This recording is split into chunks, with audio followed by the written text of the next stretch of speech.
Welcome everyone to the Comply or Die podcast by Scytale. I'm substituting in for Kyle, your usual host. With me today, I've got Robyn. She's one of our PCI experts, and I'll give her a chance to introduce herself. Cool. Hi guys, I'm Robyn. So Ronan and I are part of the GRC team here at Scytale. So today we're going to just be jumping in a little bit about DMARC and PCI DSS. This was originally meant to be a webinar, but we decided to go forward with the podcast just to make it a little bit more chilled. And so I suppose, we can get into it. Perfect. So I guess first question I think everyone will have, and that I definitely have, is what exactly is PCI DSS? So PCI DSS is like one of the leading frameworks and standards for the payment card industry. It's been around for roughly, I would say, the last 20 years. It was actually developed to try combat the increase in payment fraud in, financial industries as well. So its main objective is to set up, a compliance framework that is going to help companies implement secure networks, secure authentication protocols, make sure that they have secure environments to actually protect cardholder information. Okay. And then why is it so essential for securing payment card data? I think it's the main thing why it's so essential is, at the end of the day, what you need to think about is you're trying to protect the customer at the end of the day. You as an end user are trusting companies with your financial information. So, you want to make sure that it's protected, it's secured. You want to make sure that your financials are not compromised. Okay. What exactly are the core requirements typically in PCI DSS?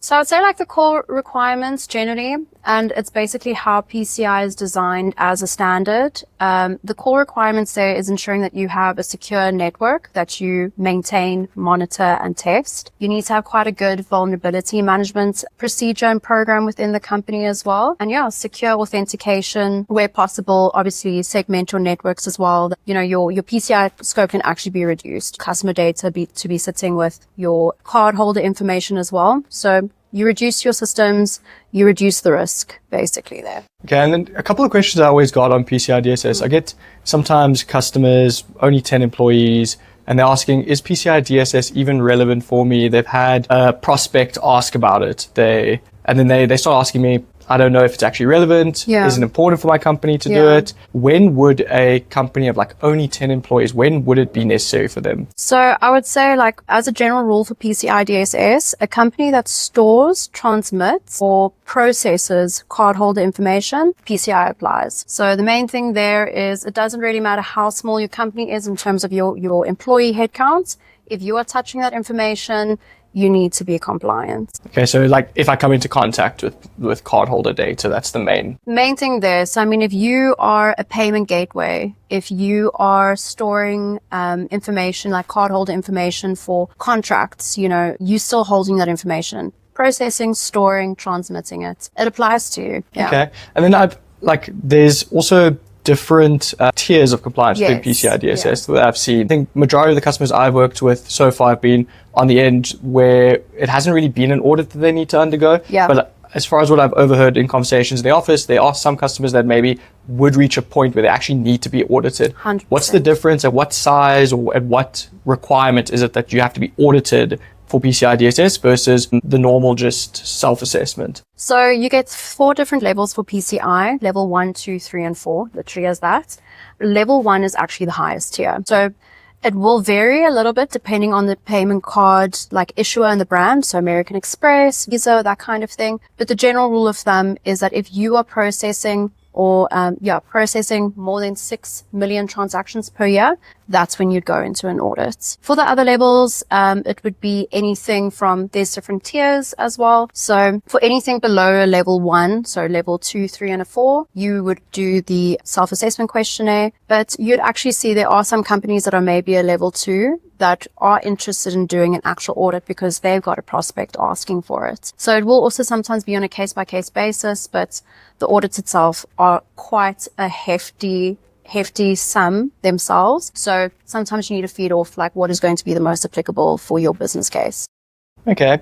So it makes a lot of sense. So going back to that question of when it is actually relevant for you, we've had 1 or 2 cases that we've spoken about in the office before, and I think it's relevant for people listening, where customer comes in, they say they absolutely need PCI DSS, and we internally talk and we say, but they aren't really processing directly cardholder data, but they've got a prospect that is in that industry that is PCI DSS compliant, and they are requesting that prospect or that company that we work with to suddenly be PCI DSS compliant. So I actually want to pick your brain on, in your opinion, when you get asked by a PCI DSS compliant company, that some of our customers will end up in the situation, some people listening, when you get that question asked by like a payment processor that they are absolutely adamant you have to be PCI DSS, why do you think that they're doing that, even though you're not processing cardholder data? If we think of like in Visa's case, you're not really processing cardholder data. It's not what your day-to-day is, but because you're working now with Visa, they requesting you are. Why do you think Visa wants to do that, number one? Is it a misconception, or is it a risk approach? They're trying to reduce a risk.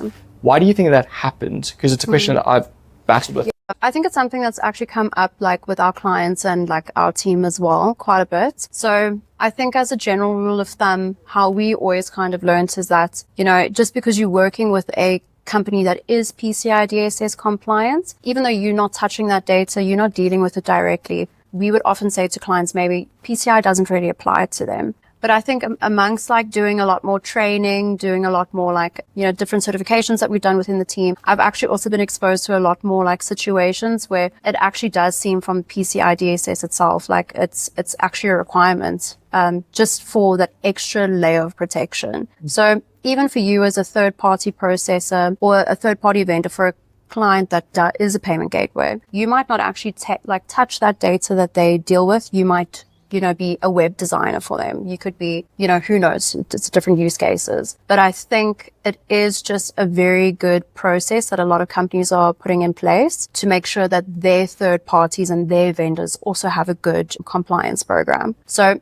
it is a bit more tricky with clients like that. And that's where we actually have to go see and like deal with, you know, the different requirements, what's actually applicable to them. We can scope some things out. But again, like it is better in the grander scheme of things if you know that your vendors are also PCI compliant. Should there be a problem, you know, they are also equipped with how to deal with a potential security breach, or, you know, something happened, you know, you just want to know that extra security layer is there.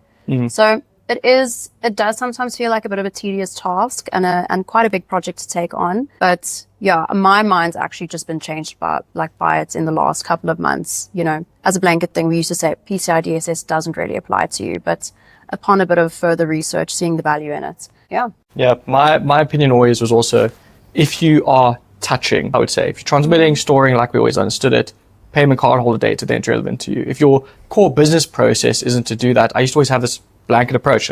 Well, then you don't meet the requirement. But then I started to put myself into Visa's shoes with my thought process, and they've got a risk assessment that they do. They've got a risk-based approach they need to apply, and it's much easier for them to then just, you're not actually going to be doing any payment processing, so you're not doing any transactions. So you, as far as I understand, you correct me, they would be under that self-assessment blanket. If you're a company just working with Visa. So you just do a self-assessment. So you don't have to do an audit. It's a little bit lower in cost. And for them to cover their risk, they just want to make sure that if you inadvertently get into contact, you are well equipped to handle that, which from like a risk approach makes a lot of sense, actually. Yeah, so it turns out, actually, if you're working with companies that are payment processors, that was a big mind shift that I had. Was I always used to say, it's only if you come into contact with, but it's not. If you are potentially wanting to approach prospects that are transacting a lot, or they've got lots of transactions coming through, they're handling a lot of payment data, then it's suddenly going to be relevant to you as well, because they will probably request it from you. So the scope is actually way bigger than what I thought it was. And now going into, so we've touched on like smaller companies, how PCI can easily be required for them. For a smaller company doing just the self-assessment, what would you say a typical timeline is if they were to start the PCI process? And maybe touch on doing it with versus without Scytale, if you were to estimate how much Scytale helps. Yeah, I think like it is a bit of like a loaded question of how long can it actually take. I think in essence, let's say a company, you know, we also deal with it on a case by case basis. You might have a company that is not new to the compliance program.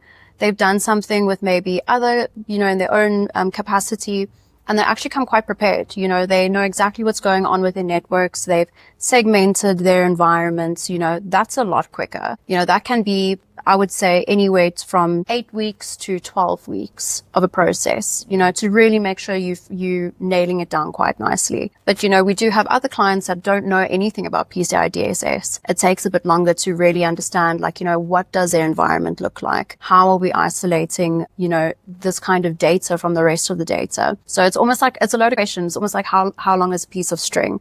I think the biggest thing that matters there is, are you dealing with the right point of contact from a technical standpoint with a company? From our side as well, like dealing with our clients, and, how prepared are they to get this done? I've had some clients that really want to do it, absolutely with a fine tooth comb. They've taken about 9 months to a year to actually get it sorted. But I've also had customers that came absolutely prepared. They've been through the SAQD themselves before. They just wanted that extra help from our side. And that took them 2-3 months. So really just does depend on the client and their scope. So like on an average, we could kind of say it's dependent on the customer, and we kind of will work at their pace typically and how fast they can go about it. Obviously, it depends on if they are in that bracket where they absolutely need an audit, or if they're choosing to do an audit, because that can delay the overall timelines. I guess onto my sort of last question of just the current or last version of PCI, and then I'll touch on the new requirements that have come out. Fully understand SOC 2, for instance, is an attestation report. ISO is a standard. HIPAA is a regulation. GDPR is a law. Where does PCI DSS fit in that? Is it a regulation, a law? And what are the consequences if I get caught not complying with it? So what is the real risk that I'm trying to avoid by going, I touch cardholder data, I'm working with a company where I might inadvertently touch cardholder data. If something goes wrong, what is going to happen? What could happen? How big is that problem? So on the first side of your question, what is it? So PCI DSS is not a law. I wouldn't even really consider it a regulation. It is a standard. I would consider it the same thing as how we see the ISO frameworks. I'd classify it like that. Obviously, it's got a lot more higher respect to it because of the industry that it's applicable to. But if you're sitting in a place of facing non-compliance. First thing I think why PCI is quite a heavily respected and heavily followed standard is because of the financial implications that are put into place for customers or companies that don't comply. So for companies that are, for instance, facing a data breach for cardholder information, the fines are astronomical. So I would say, depending on the extent of the data breach, you can be facing anywhere between a $5,000 fine to a $100,000 fine per month. They will literally do their own investigation, see the extent of the breach. They'll verify that you've actually responded appropriately, you've notified the relevant customers that it affected, and they will fine you every single month until it's sorted out. But in general, though, the PCI fines themselves are actually not even the biggest financial cost. The processes of going through lawsuits, advisory, all of that sort of stuff can cost so much more money. For example, Target in the States was actually a recipient of a PCI DSS fine. I think it was back in 2013, 2014.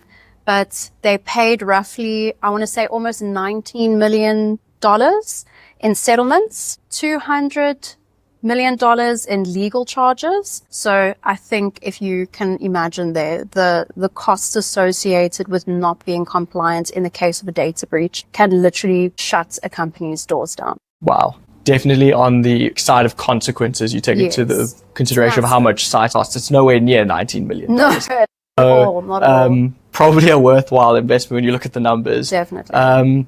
It's interesting to see how you've touched on clearly financial consequences, everything. I think one aspect that also, whenever a data breach or something like that happens due to non-compliance with something that you probably should have just been compliant with, is the reputation damage. Absolutely. You're working with a potential, you're a startup, or maybe even you're an enterprise customer with tons of cardholder data. There's a breach. You've got the reputational damage, loss of customers, loss of revenue that would have come from that as well. Yeah. People not trusting you. There's all those consequences that also come into play. But on just a financial terms, that is all going to affect the finance at the end of the day, which is literally all that business is.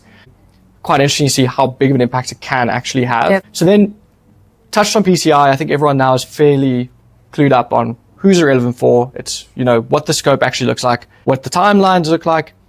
PCI DSS, I see recently, and I know nothing about the new requirements actually. It's gone through an update. It's gone through a version update. What version are we on now? Because I've also lost track. At one point I saw it was version 4. I'm not sure if we're even on 4.1 or something now, even later. So what version are we on now? would be the first question. So version 4.1, and what has been added? What are the new requirements? So one of the newer requirements, although it's actually not like a brand new requirements in terms of PCI, but obviously we're talking about DMARC at the moment. So previously, PCI did have a requirement around phishing and engineering attacks, like what do you have implemented in your company to combat things like that. But now, as of the 31st of March this year, being 2025, made it a requirement to have DMARC implemented in PCI DSS compliant companies. What that actually means, it's basically a domain-based authentication protocol. So the whole point of it is to reduce the chances of getting phishing emails, for your employees being, a target of such a thing.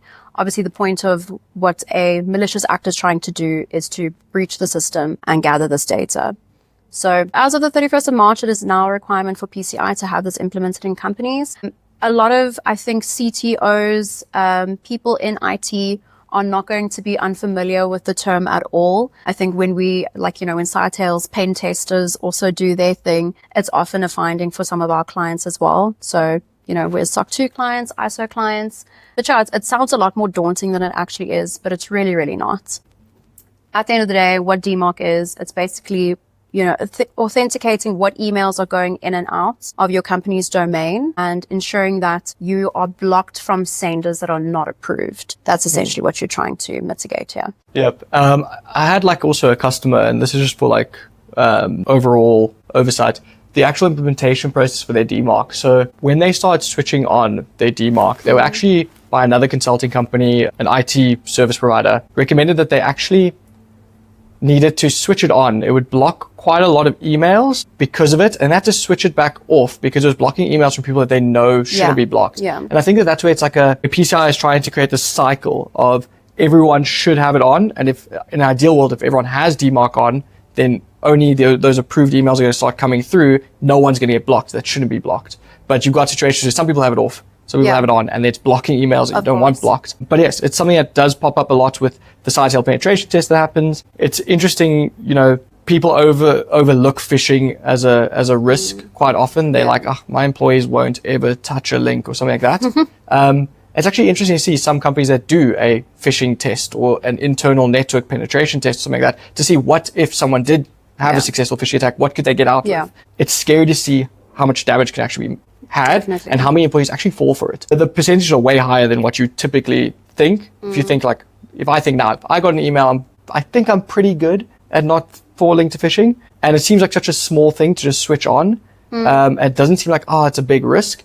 But more people in your company will fall for a very well socially engineered phishing attack than you think, especially if you're not blocking unapproved email addresses. And it's just a small setting to switch on. So touching on that, I know we had a discussion point around what does the implementation process look like for DMARC? There's some stuff about P equals none, P equals reject. I have no clue what that means. Can you touch on it? Yeah, sure. So I think also a big thing, as you're talking about different phishing activities that companies might do internally to actually see what's going on. I mean, a lot of people have seen that email, someone claiming to be your CEO and they urgently need you to do something for them.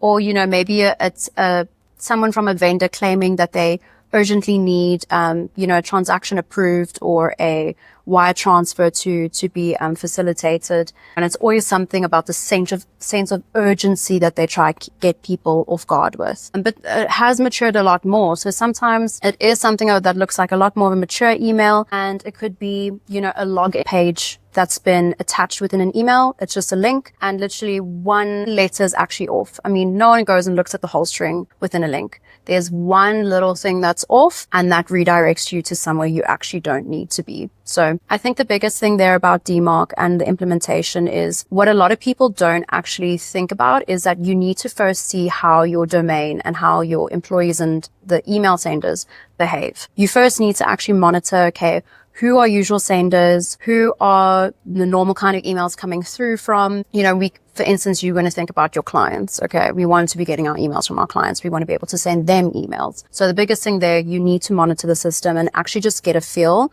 for what the email traffic looks like. So biggest thing there is, set some time to actually monitor what is the actual activity. And you generally start with something that's called P equals none. That's how you start. So while you go through that, you're going to check what is actually coming through. That's how you monitor. And, you should also check your sender inventory as well. So people forget to include things like their CRM tool or their marketing platform. Make sure that you're monitoring things like that, including that into your DMARC policy. So with your P equals none, you use that just to get like monitoring into how your domain's being used. And a common mistake that people actually often jump into is that they first go straight into P equals reject or P equals quarantine. So P equals reject or quarantine, that's obviously your domain authentication saying no. For quarantine, like saying we need to maybe look into it, it goes into like another different folder that you can kind of see, is there something malicious? Is there someone that's trying to get through? So you kind of just get to see that as well. And yeah, I think the biggest thing as well when it comes to DMARC, you have to keep on monitoring it. You need to keep on making sure that this is applicable. If someone from your team is saying, hey, so-and-so has, given me a phone call, they haven't been able to get through to me, there's something that the department has forgotten to include. So I think, that's the biggest thing. People think they set it up once and they're good to go, but it's something that you need to continuously monitor, like any compliance aspect. That's definitely something new that I've learned. I just see it as like a config. One day you're accepting everything, the next day you're not accepting everything. And the way you've explained it there, it's really like a monitoring process that you're going to have to switch on, but you need to first do some monitoring before you go into that P equals reject or P equals quarantine. You actually, before you're switching the setting on, you're doing a bit of monitoring first, which explains what my customer was talking about when they had that IT audit consultancy firm. I sort of telling them, can't just switch on immediately. We're going to have to gradually see what the traffic looks like, then start implementing it. So there's a lot of words there, a lot of implementation stuff. It's something that if you're a much smaller organization, maybe it's something you haven't touched on before. Scytale's penetration testing team, incredibly smart people, can easily help with consulting on how to actually switch that kind of setting on properly. For bigger enterprise customers, they're fully well aware of what DMARC is. We've touched on it earlier. They've probably been monitoring this requirement a little bit more. They probably already have it in place. If they don't have it in place, it's really important that they get it in place. But now I guess the next thing would be, we've spoke about PCI, we spoke about one of the new sort of requirements in DMARC. I need PCI DSS. What can I do? What would you recommend? What would be first step number one? I've now identified I need PCI DSS, but I need help getting there. What would you recommend? So I think, obviously, if you know nothing about PCI, don't try reinvent the wheel yourself. Try contact someone like Scytale to help you. I mean, we're experts. We are very familiar with different compliance frameworks as well. So, when in doubt, contact an expert. So that would be the first thing that I would do. But when it comes to your actual environment and you realize that you need PCI, the first thing we advise clients as well is okay, let's first look at your environment. Have you segmented your network to try reduce your PCI scope? So imagine, for instance, you come to us, you're a CTO, I ask you that question, and you can tell me that, your customers, cardholder information is sitting with just normal contracts in a Google folder. That's not segmentation. You're creating a lot more work for yourself. So first thing there is reducing your scope by making sure that you've locked down a specific area within your network that data actually sits, if it is there. And just getting into the different mindset of seeing things from a risk perspective. There are some really, really strict requirements around PCI that we're very familiar with, obviously, as well. You can't store CVV numbers, that sort of thing. So definitely, when in doubt, contact someone who's an expert in it. We can definitely help make more sense of the big scary monster that PCI DSS can seem to be. Yep, I also agree. Contact an expert. Also, from a Scytale platform point of view, when I think about how we're achieving that 8 to 12 week sort of timeline, probably would look a lot longer without the platform, because the platform has lots of inherent automation functionality. What are some examples you can think of already where platform saves a lot of time compared to a normal manual process that is directly linked to PCI DSS, just to give an idea of certain things that are speeding up the process? Certain thing definitely that we have in place is our integrations. That helps a lot. We're getting that data directly from your environments as well. We obviously can see from how the platform works, we can see what's not compliant. We can advise you much easier on that. The platform's a nice central place to go store your information, your company policies, your risk assessments, your people, your HR list, that sort of thing. It makes collaboration around the whole project so much easier. Having one centralized place that, everyone's got their hands on, obviously, that needs to have hands on the project in a compliance, agenda or program within any company. So that's just the biggest thing. The integrations help a lot. It gives us a platform to actually, go see your evidence, review your evidence, engage with you even offline when we're not actually always in meetings as well with you. It's just, it's a much easier space to make the whole compliance process a lot more streamlined. 100% agree also. And there's also one element of it that I'm just thinking about of like now is, yes, we pull a lot of automatic data. We collect a lot of the requirements for PCI DSS. Potentially automatically. We've got stuff like the user access review module on the platform that can assist making user access review better. But one of the sort of best value propositions in my eyes is just getting second eyes. A second pair of eyes, no matter how robust your PCI DSS is, even if you've got an auditor before and you've had your PCI DSS audited, maybe you haven't had an audit before, you're only doing the self-assessment, you got the automation, makes the process a bit easier, but getting an expert like yourself, someone that's knowledgeable, that can explain certain requirements in just normal terms, things that make sense to a normal human being and not auditor or compliance expert, getting someone like you to explain stuff in simple terms can speed it up. And also just, as I said, extra eyes on the platform. Some things that easily sometimes go wrong, platform alerts to a database that's no longer encrypted or something like that. And we often are telling our customer, oh, by the way, this database is no longer encrypted. So just having someone else's eyes on your environment, checking that everything is still compliant, everything is still consistently working that way, preparing you for the audit so nothing goes wrong, so you don't lose your, certification or your compliance with PCI DSS. I think that value proposition, just getting someone else to take a look, helps so much in terms of staying compliant and avoiding those risks and those huge financial penalties we've spoken 100%, about. So that's all the questions I have. Is there anything else you maybe just want to tell the listeners about PCI DSS? Do you feel like you've touched on everything? I think we've touched on the majority of those things as well. I think maybe one thing that's also quite interesting to know, like with the DMARC, implementing DMARC in a company and like what your authentication protocols, like actually rejecting or authenticating. I think a lot of people, like we spoke about the CRM tools, your marketing platform and that kind of thing. A big thing to also not block is like your cloud provider kind of alerts. And that's a big thing as well. So our clients, set up your alerts for your tools that you have implemented so that you can get those notifications, audit trail logs, something about like your production monitoring tool. Don't block those. You want to be getting those notifications. So that's just something to also be considerate of. Another perfect example of why it's a gradual process to actually switch it on, not just switch it on immediately. You just suddenly think everything's going fine. I mean, while someone's in your house doing who knows what, and now you've got a data breach, but you didn't get alerted to it. Robyn, it's been a pleasure. I've learned a lot about PCI DSS during this conversation. You're incredibly smart on this, very knowledgeable human being. I think customers can get a lot of value working directly with you and also other PCI experts within the team. Thank you for your time. It's been a pleasure. Cool. Thanks, Ronan.